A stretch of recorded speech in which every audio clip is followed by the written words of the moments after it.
Pain is very distracting, number one. Symptoms are very distracting and can be very difficult to kind of even begin to entertain this possibility of, what's the role I play in my own suffering? We just kind of go, I don't care. I just want to get rid of the pain first, and then I'll think about that stuff. But unfortunately, that's not the way it works.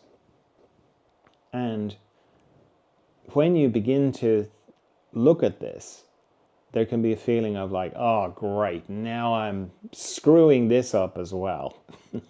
I'm causing my own pain. That's not going to help you either, to go into that, because that's just another way of not really looking at it. So you've got to kind of look at it in a very neutral way, a very objective way, without giving yourself a hard time about things, which is not easy to do at all, particularly, as I say, if you're in pain and it's very distracting. But you kind of have to do it. I'm not making the rules here. It's just my observation. I've worked with like many, many, many people in lots of pain. And this is not the first thing I'd say. It's not the first.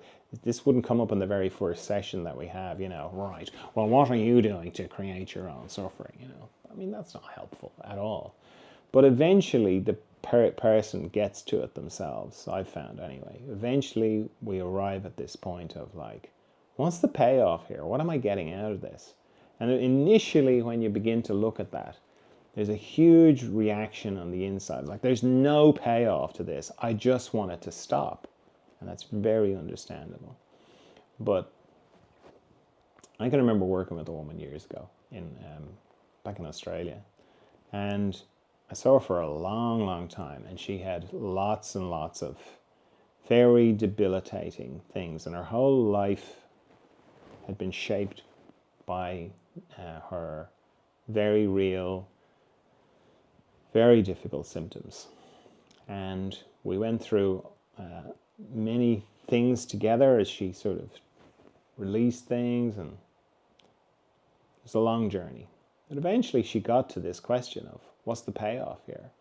And initially she had the reaction of like, there's no payoff, and and this wasn't me. It wasn't like me going, so what's the payoff? But she got to it herself. And eventually she realized she would have to, so much things, she had this huge weight of expectation, this feeling of like, God, now I'm going to have to do something with my life. I've been so distracted with this sickness that it's been kind of like not an excuse, but it's like, oh, well, I haven't become the great writer. I haven't become the great painter, the athlete, whatever, because I have this thing. If I suddenly got better, I might have to do that stuff. I might have to, fail at being a writer. I might, fail at being a dancer, or all these things that I thought, oh, well, if only I wasn't sick, I'd be able to do this thing. I'd be able to renovate the house or whatever. Now, if I got better, I might have to do it, and I might hate it, or I mightn't be very good at it, or I might have to fail. That's just one kind of example. But the quicker you can get to this question of what role am I playing in my own suffering, and it's not just to do with sickness. It seems perverse, because if you're suffering, we kind of go, there's nothing, I'm not enjoying this at all. So we never ask the question, what could I be getting out of this? And you never get an answer to a question that you've never asked. And there's a lot, it's surprising actually what you can discover when you start to answer that question, or ask that question about what role am I playing in my own suffering, whether that's financial suffering, romantic suffering, any kind of suffering. But it's not easy to ask, and it's not to be asked without compassion, and certainly not to be asked of another person. That's just cruel. It's not like, you can kind of go, well, what are you getting out of this? That's it's not your place. It's not anyone's place. It's just for us.